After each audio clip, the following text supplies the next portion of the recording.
DC here. Hi, guys and gals. Well, it's the Saturday. I was almost going to say Saturday after the storm, but we had a day in between. The German part of the country is calling it the storm Berglund. I mean, it's the same as over in the States. All these storms have names.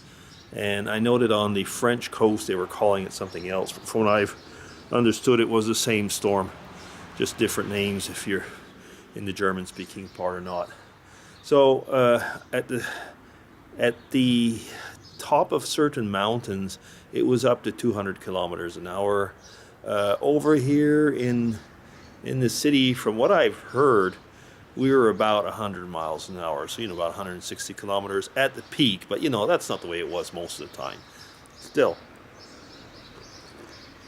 it was strong enough that it turned over. For example, in one place in the mountains, a train wagon, and I don't know if anybody was in there or not. I forgot to. Maybe not. I can't remember. I don't think so actually. But if they were maybe just slightly wounded. Anyway, I know there weren't any big wounds. But I did show a tree that fell in the park in front of our place, and some places trees fell on cars or stuff like that. But I don't think that there were, from what I've read, there weren't any major, at least in Switzerland, any major problems. As far as people were concerned, or there were no deaths. So that was good. Now, at least here on our grounds, nothing seems to have been touched in a way. Over there where the pavilion would be, well, I know some people that had like spas and had like a pavilion, so that was blown away. No surprise actually, but in this case there was nothing for the wind to grab onto. Maybe some of you remember, because by the way, I'll be taking these down. But you see like the curtain thing over there? Well, on this wall, or this side, it was on the side, but still the wind grabbed on it and pulled and broke. Let me see if I can show it to you. There's like a wire here. Here it is. Okay, there was one leading from here all the way to there. And I had some Christmas lights on there as well. It actually broke, the strength of it broke the wire and the Christmas lights. Now, that's a lot of strength. If I wanted to do something like that on my own, no, I could not. You have to take wire cutters for something like that. That just shows at that particular moment how much strength was exerted. On that point of the wire and of the Christmas lights. Yeah, it just ripped them apart.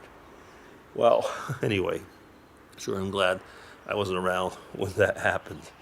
Yeah, so what else? So let me see. Well, today Mrs. DC's off working, and we had received. I have spoken in it, I think, in some other vlogs, or at least put it on Facebook. Maybe I haven't talked about it in vlogs yet, really, because I'm still waiting for the results. But we have sent off for a DNA analysis at myheritage.com. And also we got 2 kits from the National Geographic project. Now that's quite interesting in a way because, we sent that off, it was a long time ago now. End of October, early November, I guess. November, probably. And we get the results from Mrs. DC. And mine came in as such as they weren't able to read it. So for some reason or another, there was a leakage, or I don't know exactly what happened. But anyway, they sent me back a free kit, which I got yesterday. So, it's swabs. You swab, basically it's like a Q-tip each side of your mouth. And, they get your saliva that way. And you put the little swab in a little bottle that has liquid, and there's a place like you break off the side and screw the cap. And I suppose that's what happened with my sample. Maybe the caps weren't, I don't know. Anyway, like I say, so we know the results for Mrs. DC, surprising, but we'll talk about them when I get mine now. So today I sent off the whole shebang, the National Geographic ones, which will look at the what they call the mitochondrial DNA, which is your matrilineal, so your mother side. It only comes down through women, so it's mother to mother to mother to mother that way. But that's also I mean, men have that as well from their moms. And then they're checking what they call the Y DNA, which comes from the father's line, but since women don't have Y DNA, I mean the chromosome with the Y part, there won't be any. I mean, it only works for men in that respect. And yeah, to be politically incorrect, I mean, of course, that means that anybody that identifies as a man but isn't chromosomally or whatever, chromosomal with their chromosomes, won't have that, you know. So anyway, so that is for men with the Y chromosomes. Yeah, so I mean, we sent that off, and I went to the post office today because I had to send it off. So of course, in a way, it's biological material, isn't it? Not only in a way, it is. So the lady asked me, I said, well, you know, what's in it? Because it's going to Houston. Actually, both projects go to the same lab in Houston. And it just basically goes into different test batteries, and they're not the same bottles. But anyway, having said that, I mean, it all goes to the same lab, same address, everything. I think there's only 2-3 labs, at least in America, and probably not that many in the world, that do it. So the lady at the post office, she asked me because for customs and stuff, they got to ask what's in it. So I said it was DNA tests, and I guess they have to put actually as if it's like biological sample or something like that, because they can't just write DNA tests, because in a way the DNA test is what I received. So she's right. I mean, it's not the DNA test is just the liquid, basically. But anyway, so we had to fill that out, and I explained to her what it was, because she first thought I was sending blood, and I had to tell her, no, it's not blood, it's saliva. And we chatted a bit. Most people I've heard about these things, but not that many have actually participated in these DNA analysis. And since we got into that, I mean, I've really gotten into making the trees, like into genealogy and the family tree and so on. It's quite fascinating. I must admit, though, it must be easier if you're from a family that lived in North America, because the records are pretty good. In England, they're pretty good. If I go on like my dad's side, it might actually explain, like, our family name is a variant of king, but French. And having said that, I mean, we always pretty well took for granted that it might have been people that were in the king's service or the king's military or stuff like that, because we basically knew of generations that came into Canada from France. Well, by leading through and been working on that, I mean, now I'm getting close to 40 generations. That is a long ways. But I mean, after a certain number of generations, you get into a clinch, and I'll talk about that in a minute. But what one sees is that once we get into France, after I follow up the patrilineal lineage, I mean, up in France, so my dad's line, so to say, dad, and so on. All of a sudden, there's one person where the name kind of changes. It becomes Leroy Norseman, which in French would mean the French, like we would say, the Norse king, if I translate it that way. So that's kind of interesting. But then, following up on that person's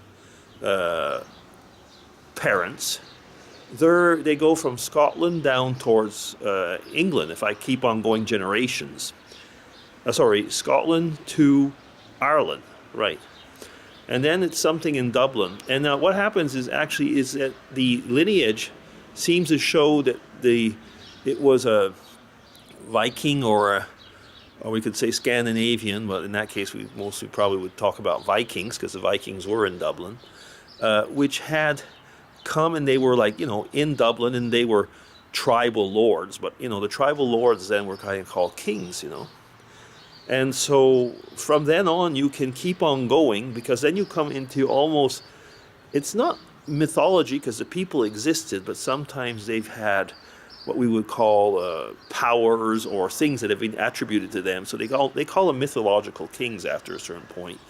Like I say, not because it's not like Greek mythology where the persons, like were minotaurs or stuff like that. No, these are actual people that existed, but you're not quite certain, as to what was their, always, what was attributed to them. Like, certain battles or stuff like that. Anyway, but having said that, you can follow up, but up to the, then it goes, like I say, from Dublin within to Denmark and Sweden, stuff like that. And basically Scandinavia. And I'm wondering now, if I should revisit the concept of our family name.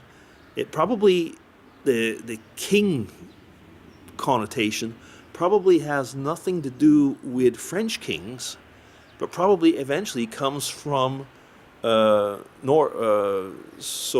lands, so Scandinavian and like Viking lords or kings.